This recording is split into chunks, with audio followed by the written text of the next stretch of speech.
রেলওয়ের অ্যাসপিরেন্টদের জন্য সব থেকে বড় সুখবর এই মুহূর্তে, সেটা হচ্ছে রেলওয়ের তরফ থেকে অফিসিয়ালি একটা নোটিশ পাবলিশ হয়েছে আমাদের কাছে, যেটা রয়েছে এই মুহূর্তে।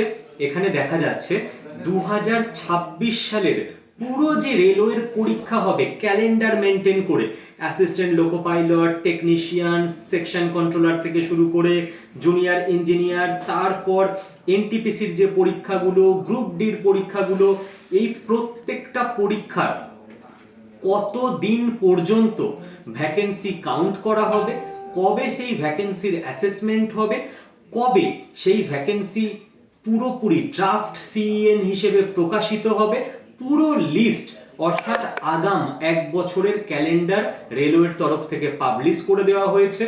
এক্স্যাক্ট ডেট সহ সম্পূর্ণ অফিসিয়াল নিউজ কয়েক মিনিটের মধ্যে এই চ্যানেলেই আমরা লাইভ আসছি, লাইভের টোটালটা দেখিয়ে তোমাদেরকে আলোচনা করে দেওয়া হবে। All the very best. একদম আজকে ভালো করে সবকিছু বুঝে নিয়ে, জোশ নিয়ে, একদম বেসিক থেকে কনসেপ্ট ধরে ধরে পড়াশোনা শুরু করে দাও। 2026 যেন কোনোভাবে হাতছাড়া না হয়।